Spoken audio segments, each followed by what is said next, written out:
Well, hello, and welcome back to Broken Roads here on the BackLog, and welcome back to, not Calgary. No, this is, where is this? Where is this? Hold on. Corda! There it is. Welcome back to Corda, everyone.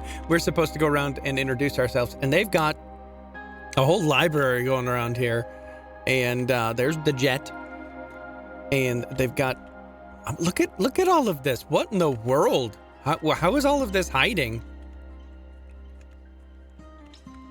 I have no idea. Anyway, let's introduce ourselves and talk to a whole bunch of people. Uncle Norn, he pulls down a book he was reading and grins. Kaio Anjo, hope you find something to stimulate the mind.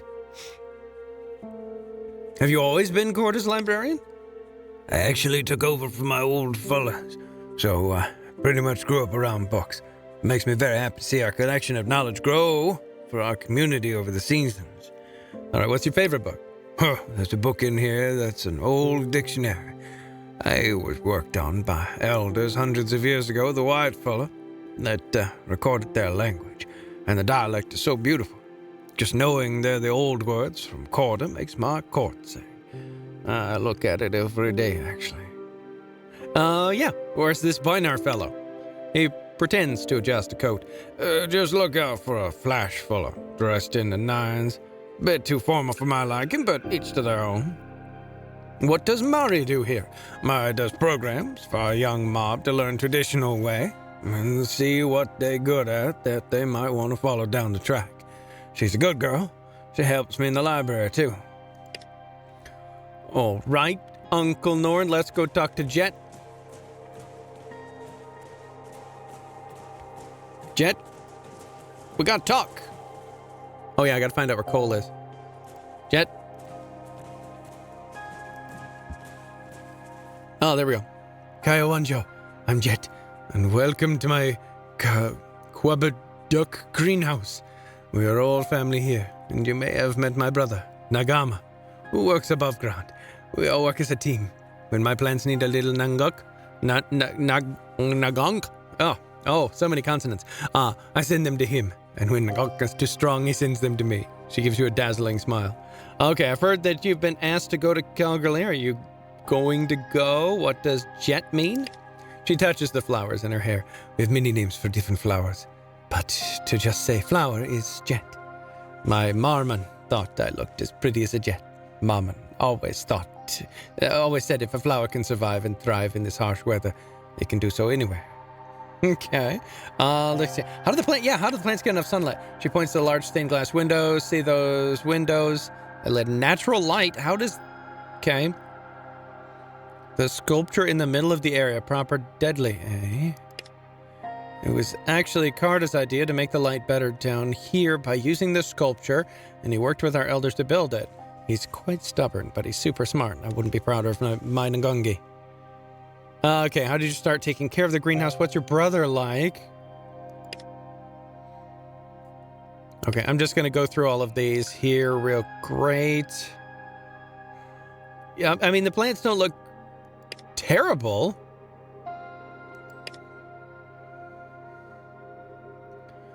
Karak, Nagama, or Hunter. Oh my.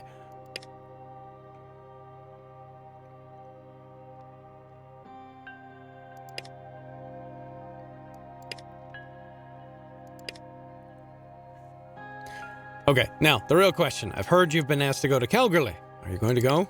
She wipes her hands on her pants.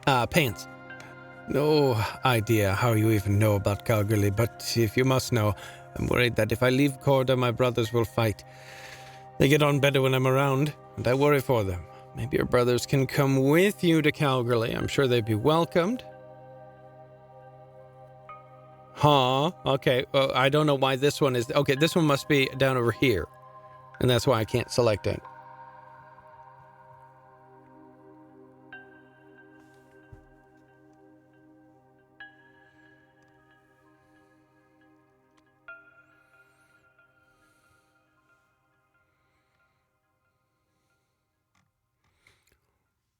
Yeah, okay, I like this one the best.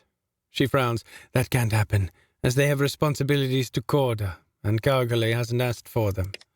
She puts a hand on her chest, a determined look in her eyes, as well as caring for my Naguni.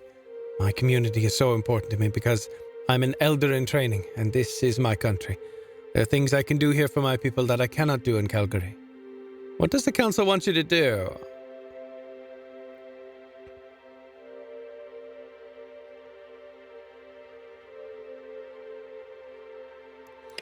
She crosses her arms. Look, a couple of our elders recently passed, so they want me to spend as much time with Auntie Acacia to speed up my learning. But keeping Calgary happy is important. It's a tough situation. She runs a hand through her wavy hair. Look, even if I did go to Calgary and teach them what I know, that doesn't guarantee that knowledge will be used with respect. I've heard enough of Calgary to know they can be heartless at times. Okay, all right. Then Corda can cut ties with Calgary. Yeah, but you've already given them the knowledge.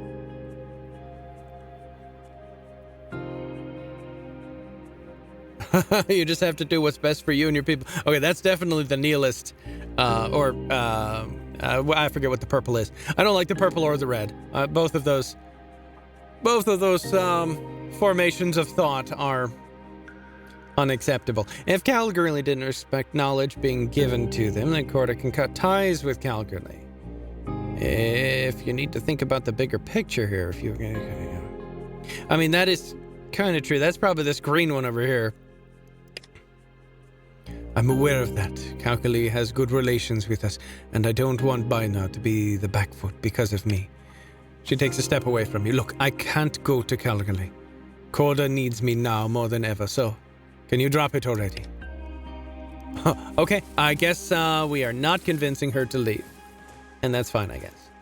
All right, let's go talk to the other people.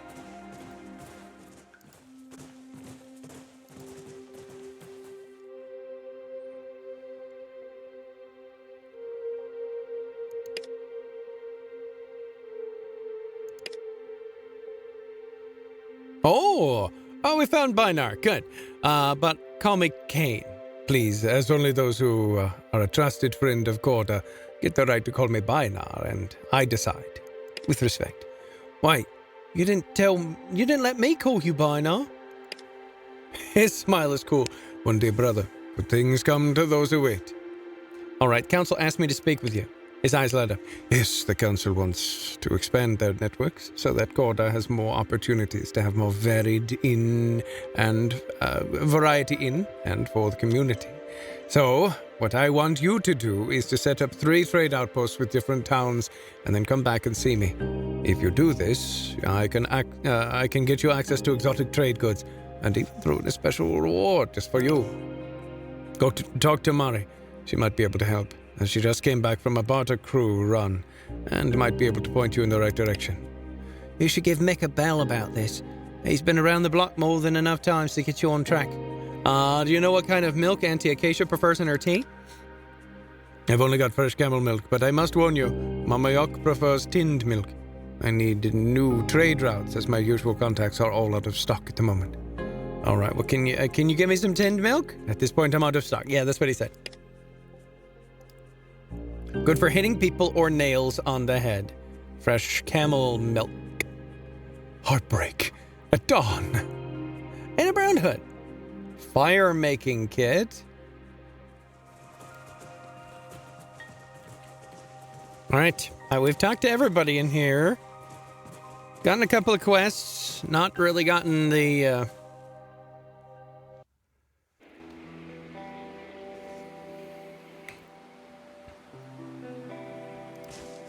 answers to the quests that we were looking for, but, you know, that is how it is. All right, let's go on out here. All right, let's stop by Southern Cross real quickly.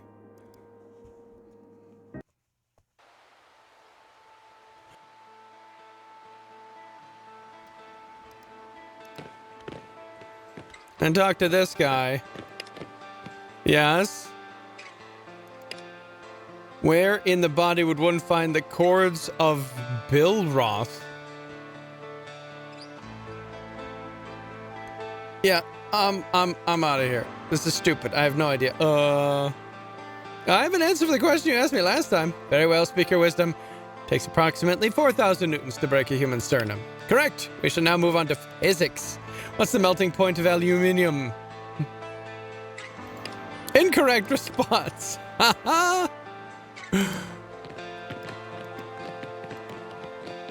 Okay. Melting point of aluminum. Okay. So we just have to keep coming back until we find the right answers.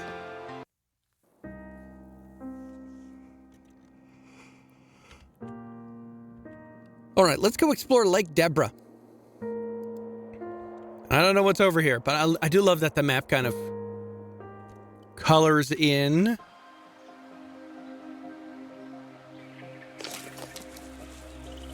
Hold it. The voice is loud from an imposing and heavily armed figure just inside the arch. Slow it down there. The man is staring at you, tense and ready, his weapon, also trained on the party. Right, what do you want? His gun is pointed directly at you, finger on the trigger. We've come from Meriden. Point those guns somewhere else or we're gonna put you down. We've come from Meriden, we need help. Oh yeah, what kind of help? Before you can reply, two figures approach from behind the armed men.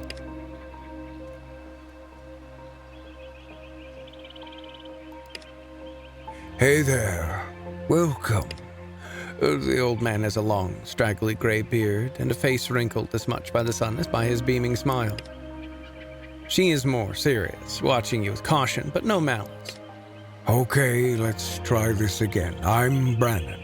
He gestures towards the woman next to him. And this is Myra. You've already met Jeff and Kai? Now, you're not going to make me regret calling off my dogs, right? So that we can do... So what can we do for you? We just happen to find our way here. No harm meant. No, let's not lie. We've come from Meriden, have friends in need of help. See, Kai? Just wanderers like the rest of us. You too, Jeff. He's up. Fine. He lowers his weapon, his gaze no less intent. Thank you. Then he addresses your party again. You've come at a very special time, you know. A very special time. Come with us, and you'll see what I mean.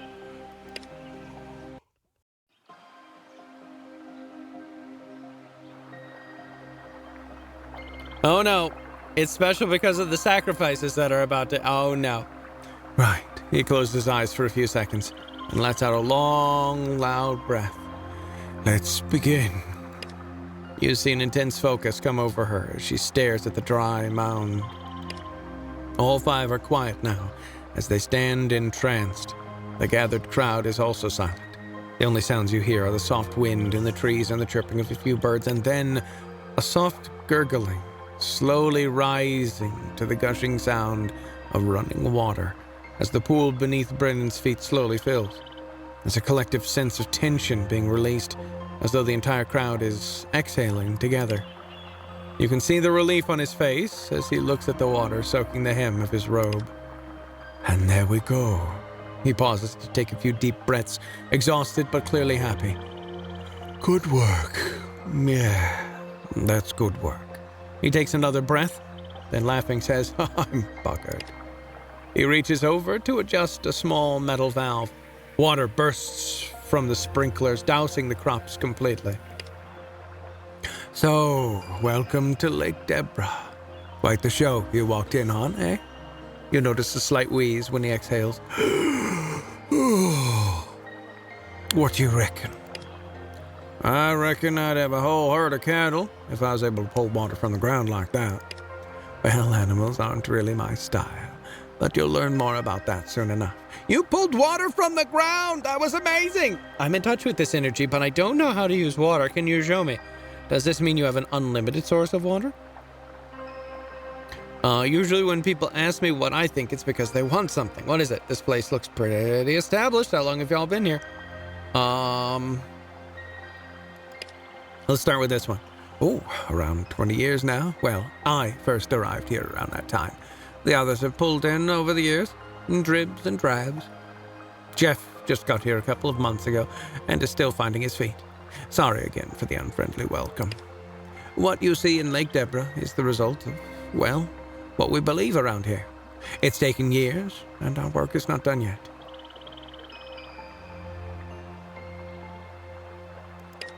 Ha! Unlimited, not quite. There's a lot of underground water in this part of the world. Old aquifers that have kept the country alive despite all the garbage that's been flung at it. But it's far from unlimited. It's getting harder to reach. The drought means we've needed to pull more often than we used to, and it's getting tougher all the time. All right, I want to know the magic, please. I got a sense of that when we first met. I might be able to show you. He pauses to catch his breath. No chance of that in the state I am right now, though. Ask me again later. He tries to suppress a cough, takes a deep rasping breath, and then clears his throat. You're going to have to excuse me. Utterly knackered. So I'll get to the point. We've got a good thing going here with this community. We grow slowly, as we should, and as we need. Right now, I need to rest. I'd love you to take some time to get to know what we're about, what we value, and how everyone contributes to the community. I'd say start with Myra. I can point you to the others. She's upstairs, middle level in the library. Okay, all right, I'll get started.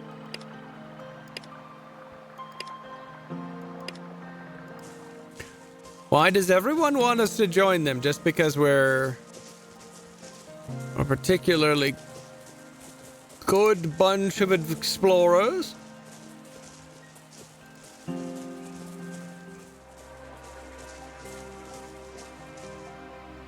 This heavyset man looks up from the machine and calls out as you approach.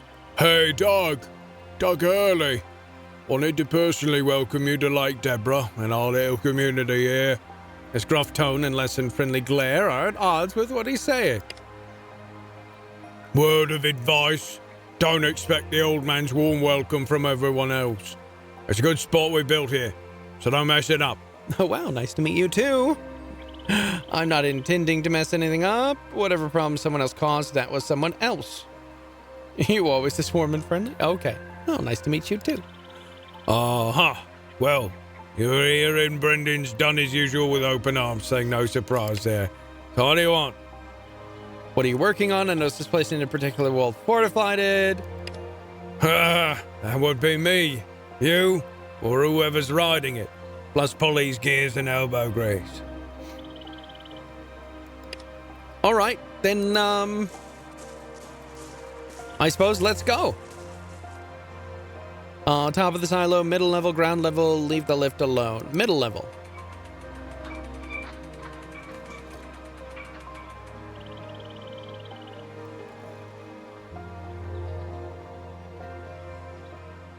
Oh, I have to actually move the screen. I've got you. Library. Workshop.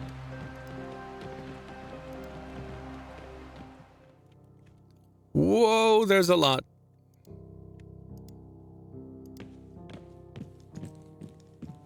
You flip through a contemporary critique of Aristotle by University of Woolloomooloo Press. He who is unable to live in society, or who has no need because he is sufficient for himself, must either be beast or a god. We are what we repeatedly do. Excellence, then, is not an act but a habit. Oh, we gained some experience.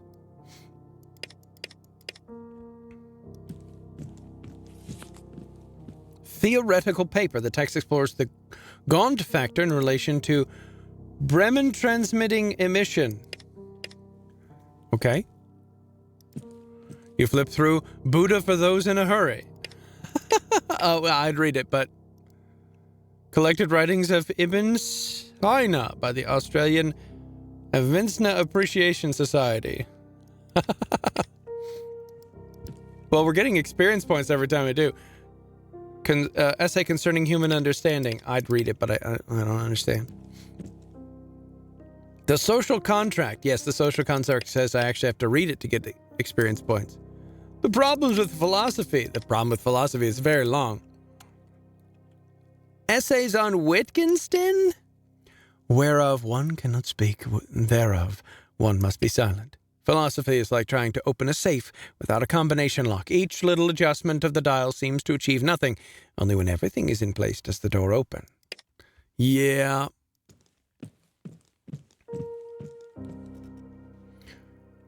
The Being and Nothingness by Sartre?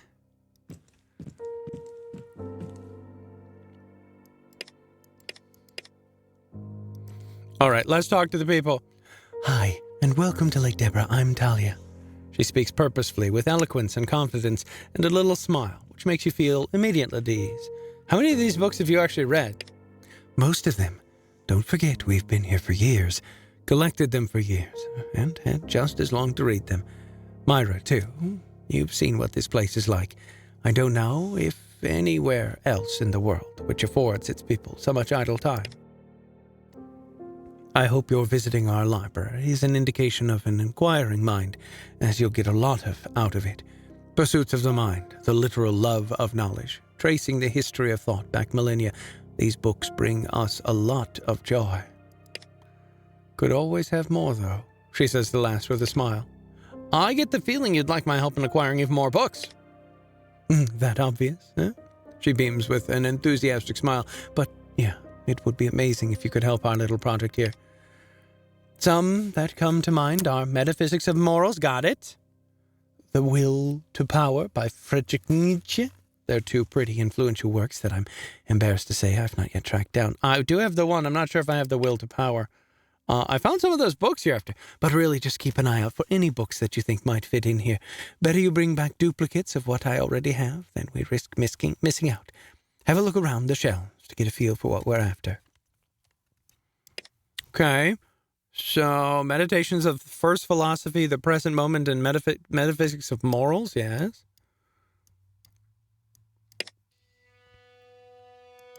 Excellent. That will make such a great addition to the library. Thank you. If you find any more, you know where to bring them. Aha! Which one caught your eye? Oh, my.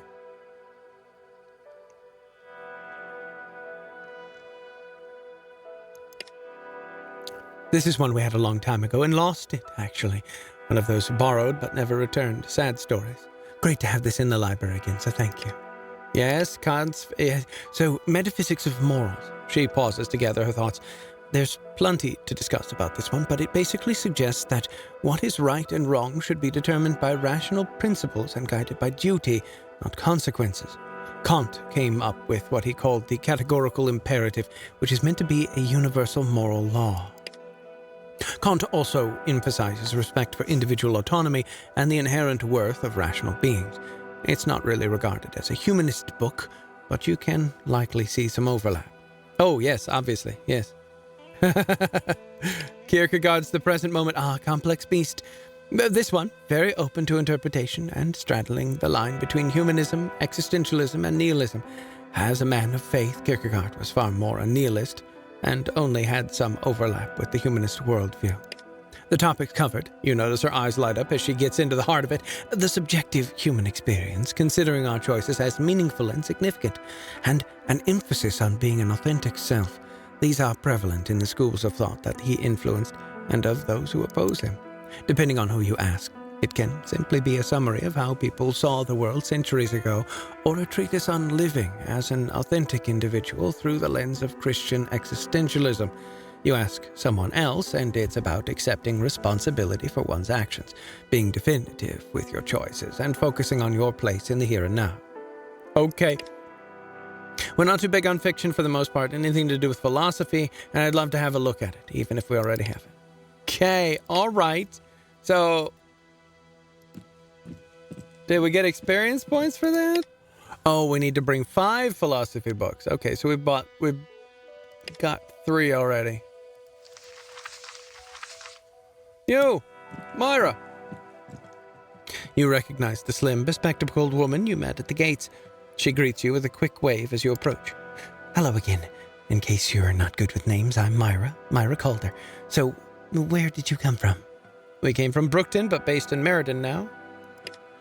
And you've been able to get into the city?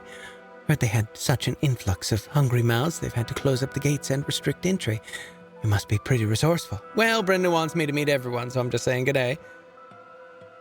What do you tell me about how you work? How long you've been here? We've been slowly collecting them over the years. Started with a couple, then it became a bit of a fascination, a hobby, as well as an essential part of who we are. Just that it's a big deal to the old man, and that pretty much everyone here is already giving it their all. Must be about 10 years, give or take. Long time for a small place, but we're happy here. Equal parts good fortune and miracle, I reckon. There's a lot of life still out there, and especially beneath us. There are some here who think all this physical world is all there is. I believe we're far, far too blessed for only this. Okay, we're talking about Descartes now.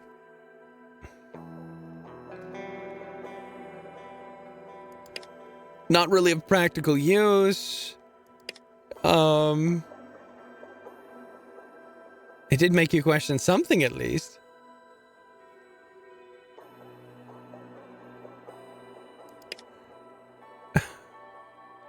Not even that there exists a thinking thing?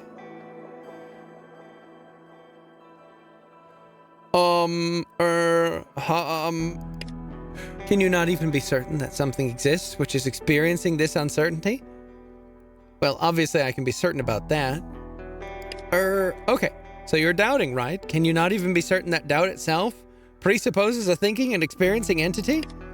Can you not even be certain that questioning existence implies the existence of questioning self? Sheesh, okay, sounds like we've got an unthinking thing here. Myra. She has a huge grin as she turns to you. Don't listen to her. You're doing great. Anyway, the point is that just by being conscious, just by the act of thinking, you can know that at least something exists, right?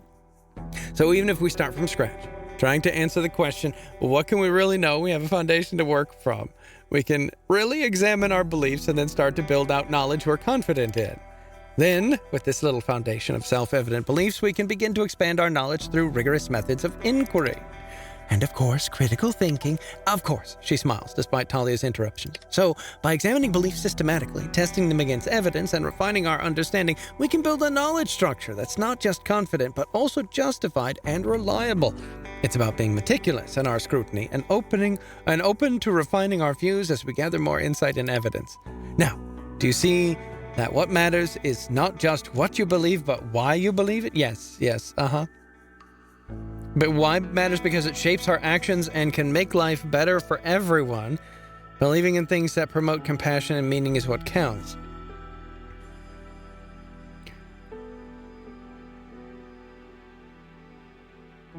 The why behind our beliefs matter because of influence, the consequence. Because without evidence and justification for our beliefs, we can really consider that knowledge. Oh my. I do wish the UI would actually expand this. And so it would be larger so I could read all of this all together. Yep, because without evidence and justification for our beliefs, we can't really consider that knowledge. Yes, exactly. Evidence and justification are the bedrock of knowledge. Without them, our beliefs might be shaky and unreliable.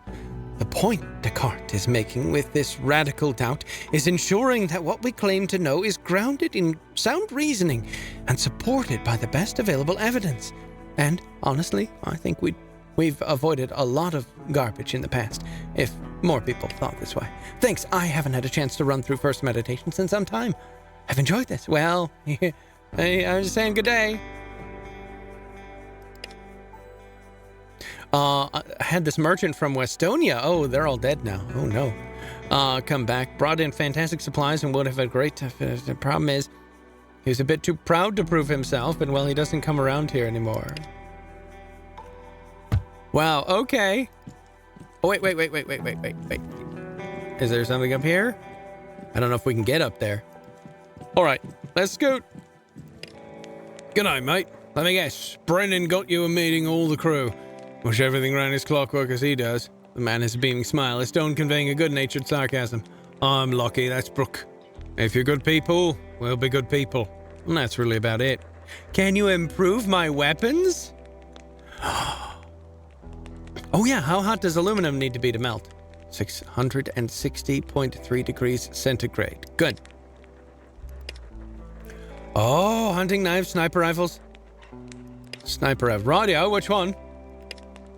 Sure, 5 scrap and $140 should do it. Looks like you're a little short on scrap, mate. Yeah, well, can I buy scrap from you? Do I have any scrap? I have no scrap. I didn't realize scrap was going to be an important thing. Boost dodge chance by 20. Can't see through these. Atreides' best friend boosts max HP by 20. Oh, very nice. All right, let's go all the way up.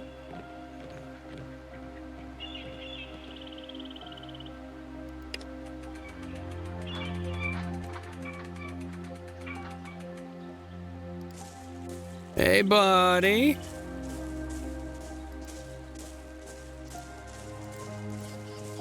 I see you've got lots of plants going on, buddy. Can you teach me the water trick now?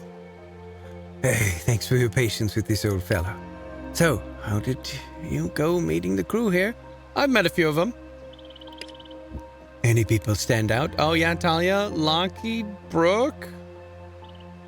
Oh, Talia. Quite the little bookworm, eh? And I go to expert on, well, almost everything. Hope you help to get some more books for the library. I met Brooke. Brennan, it seems that you're just having me interrogate everyone, gossip to you about them.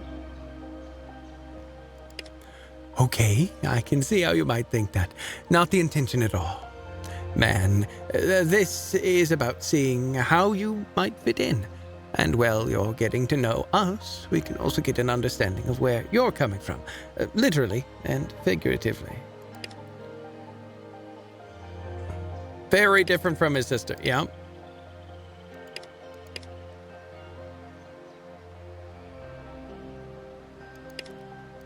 Okay, so we need to talk to Denny and Brooke. You pulled up water from the ground. Oh, yeah. Yeah, any information? Well, seeing as I don't get how much, I don't know much. Jeff might know more. Okay, go ahead. Oh, yes. Yes, set up 3 trader. Oh, yes, we're interested. Tell them. Wait, where's Mira? It's not long before an unused stall is set up in the middle level. Everyone, or at least almost everyone, is glad to see the rise in trade. What? Oh, wow. Okay, that just happened out of nowhere. Yeah, so that's how we're fortunate enough to sustain this place. It's the culmination of a lot of time, focus, and hard work. And it's something that people refuse to believe even after they've seen it.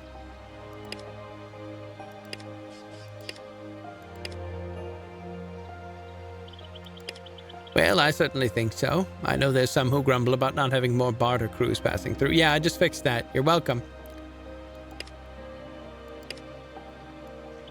Okay, Denny and Brooke. Denny and Brooke. Oh, neither of these guys want to talk. Okay, let's look at our journal here. We're getting lots of... we're getting lots of stuff here. The Ripper, free dead ringer, $500 bail, or a small saw. Okay. Okay, let's go to Meriden, just so that we can clear out this section of the map. We'll go to Meriden real quick, because we've got some stuff to do there. Oh, but we kind of need to go to Southern Cross. All right, let's just go this way then. Hold, you've returned! We were up to the category of physics. What's the melting point? It's this, correct? General knowledge. What is a businessman's clock? Oh! He's got his arm up in the air like the keenest kid in school. Oh, no! Go ahead, DJ. A laughing kookaburra. Oh, so I know this one. It's a kookaburra laughing. Correct. The brief blare of some kind of party horn momentarily deafens you. Creed through the gates. Welcome to Southern Cross.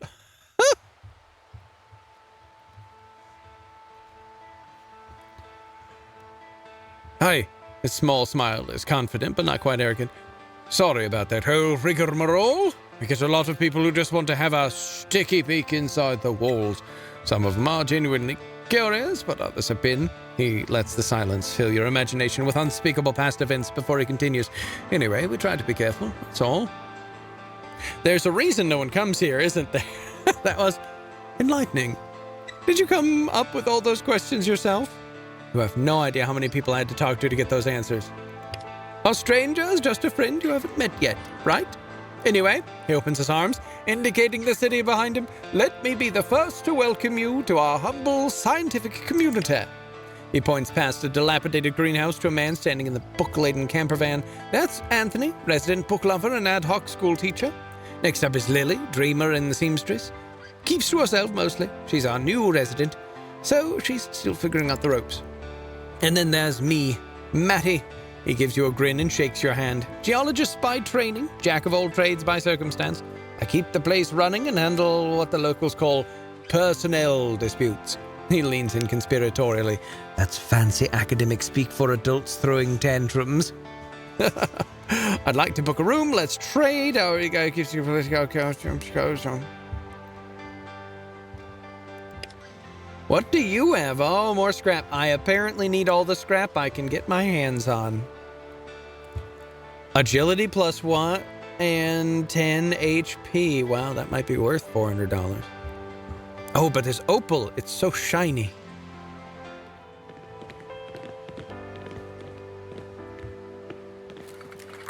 Oh, more scrap. Fantastic. We're gonna go get our weapons all upgraded. This slim, anxious woman is looking at the sky. Her hands move restlessly, touching her dress, her hair, her face. She seems oddly out of phase with the environment around her, almost as if she's moving to a rhythm no one else can hear. These lights. Her voice is a whisper of silk across polished wood. I'm so tired of being blind. She turns and gives you her full attention. The effect is like plunging into an ice-cold pool. Yes. I'd like to see what you have in stock. Who are you? Are you a scientist too? How did you end up in Southern Cross? Cosmologist. She makes a minute adjustment of her scarf. I study the universe, here and now, past and future. She makes the sign of the everlasting with her left hand, almost as an afterthought. How did you end up here? Did a friend recommended I might find some kindred spirits here? She looks at the ground. Beulah's really nice. Maddie can be too. I try not to bother them, though. They're both so busy. What do you like about Beulah? Oh, he sometimes... Maddie, she shrugs, chip on his shoulder the size of Uluru, but deeply passionate about his work and his community. He keeps everything running, even though it means he doesn't get out into the field to perform his own research anymore. The place would fall apart without him. So if he's a bit grumpy sometimes, people don't really care. A warm smile blooms on her face. She's funny. Not just in the way she acts, though. She is a bit genuinely funny. Unexpectedly funny. She almost made me pee myself once. I was laughing so hard. Her smile widens at the memory. Good times. You must know Brennan, right? She goes very still. What gave it away? The little hand motion you did. She puts her hands behind her back, clasping them together tightly.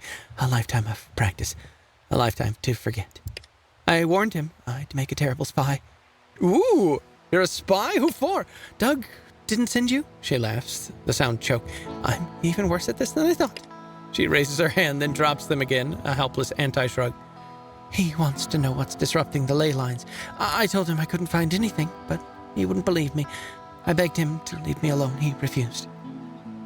How much would you pay me to not tell Doug you're skimping on your spy duties? Who are you? My name's Lily. Her voice is musical, lilting. As for who I am, that's what I've come here to discover. All right, what do you have in stock? A handsaw. I do need a handsaw, actually. Let's grab that handsaw. And then, so about this spy duties. The light in her eyes fades. She speaks quietly. However much I have, I'm sure it wouldn't be enough. Well, you know, you're gonna be a spy, that's gonna happen. What's in this box? Opal? Useful rags and a bag of dollars? Oh, okay, so that's all she had. Gotcha. The Prime Lab. Wait, what's this? CD-ROM drive, industrial magnet. So far, we have not gotten in trouble for just taking everything.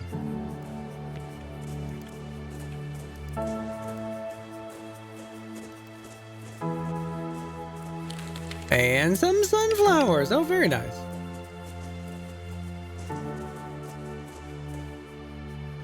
So many scientists, but not a single green thumb in sight. You roll up your sleeves and get to work.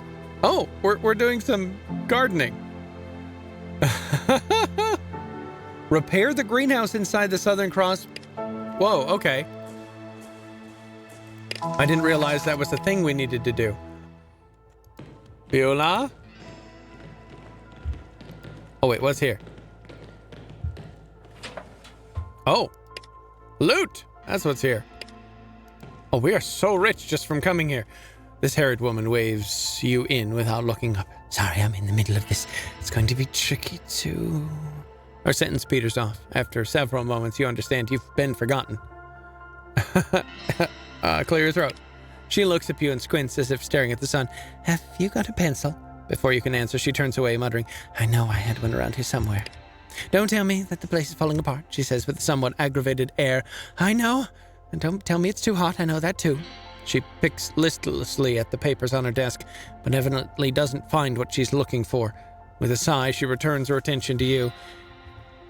Is there something I can help you with? What have you got for trade? What do you study here? Me? She seems amused. Bremsstrahlung emission on a macro and micro level, focusing on changes to Rydberg cluster behavior in the past century. What on earth? That sounds like a lot. Got it right in one. She beams at you as if you're her prize student. That's why it can be a bit... She flaps a hand. You know. All right, what have you got for trade? Paper, pencils, beef? How do you have beef pies, ma'am? Here, I've got a magnet and a CD-ROM drive you probably are interested in. Oh, cool. We'll take everything. That's not nailed down. All of it and then some. It's all gobbledygook as far as you can tell, but impressive. This elegant woman places her workshop periodically, paces, checking on objects strapped to her wrist. She nods when she sees you, then continues pacing. Finally, she says 1,000 and stops in front of you. You'll wear a rut in the floor. What kind of science you cook up in here? This place is a lot cleaner than the other lady's lab. She snorts. Beulah's? Hard to be messier. Town dumps more organized and more useful. I'm Saban. I'm Saban. My name's on the door. Yes, that's how you pronounce it. No, I don't know why. Do you need something? I don't even know. Yeah, I'd like to establish a trading outpost. She crosses her arms. I've got a lot going on at the mo. You're gonna need to pull your weight if you want me to take on extra yaka. Need anything? Yes, actually. She looks you up and down. You go out and about. I need a radio part. Someone's used ours all up. Bring a bunch if you can. Ta. Where would you find radio parts again? Okay. Probably inside radios. Saying hi. I just had radio parts. And I sold them. Where'd I sell them? Ah, you fixed the greenhouse. Amazing, thanks. This sandy-haired man looks up at you as you approach, light glinting off his wireframe glances. He closes the book he was reading, using the finger to mark his place, and reached out a hand to shake yours. Welcome to Southern Cross. I'm Anthony. And if you made it past Maddie's questions, you must be someone worth talking to. He smiles expectantly. Shake his hand and introduce yourself. Shake his hand while maintaining eye contact and saying nothing. Yes, introduce ourselves. Let's be polite. I've never been any good with animals or plants, he confesses. In fact, I'm pretty sure a sheep could kill me by looking at me funny. He brightens. Hey, maybe you could take a look at our greenhouse. I definitely wouldn't say no to having more fresh veggies around. Yeah, I already got it.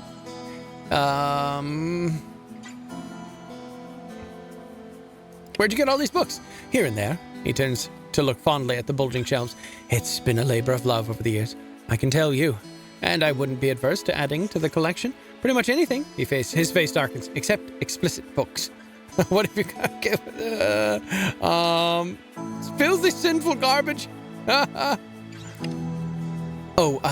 He blushes, bright red. Sex, you know. Bodice rippers, they used to be called. Because men were always ripping women's bodices on the covers. Just so you know, I've never ripped a woman's bodice. Never have, never What's that? Sounds painful. All right. He's suddenly quite flustered. I mean, renowned physicist, obviously, absolutely dedicated to her work. Oh, absolutely. He nods to himself. No question. Not a great reader of anything but academic literature, though. More's the pity. What are you reading? What's Wordsworth?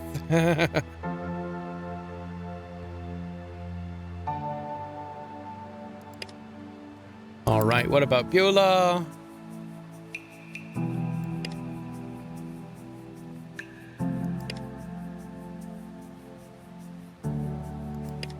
Let's trade. Do you have radio parts? You do have radio parts. Thank you. Morals and legislation. A road atlas. Oh, that's quite a hefty price they've put on this one here that I just took from them. So, 3.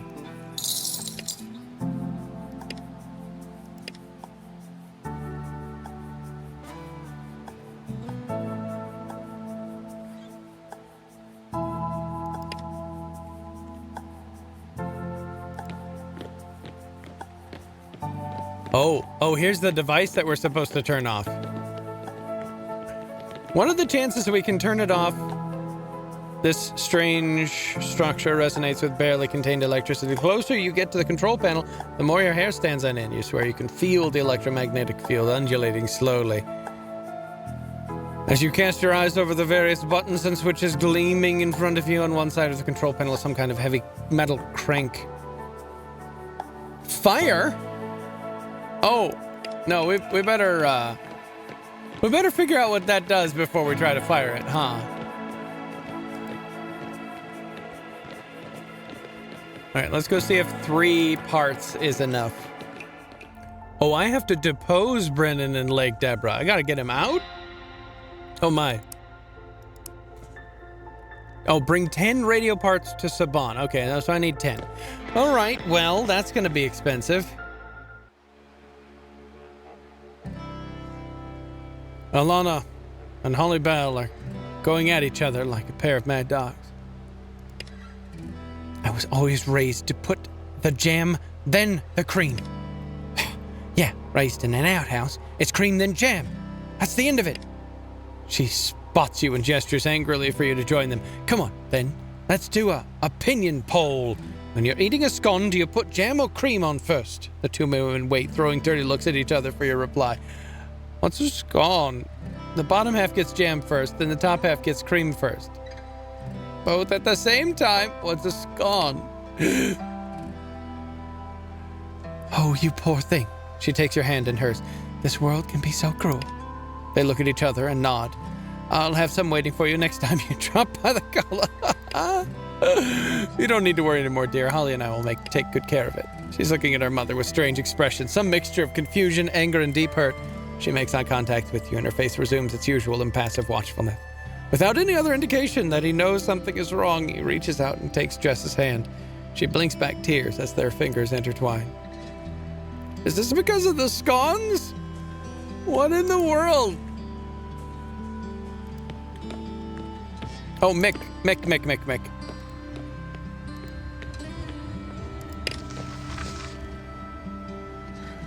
Okay, good. Blah, blah, blah. See you around, young fella. Let's try it. Let's see what happens. You did that with your bare hands? He lets out a low whistle. Wow, but he wasn't distracted for long. She raised her hands in protest. This is way above my pay grade. Pardon me, coming through, make way, etc. He steps delicately over the fallen door. We're gonna get into trouble for doing that, aren't we? Scott Measure said he had a few things to collect from the plane before he could head back to Calgary. As for me, I'm going home. Okay. Oh, we got lots of experience. And we finally actually solved something. Okay, so I wonder if we could enter Calgary as a philosopher because of all the philosophy that we've been reading of late. I don't know. Anyway, we will figure that out next time when we come back here on the BackLog. Thank you all for joining me. I'll play with you then later.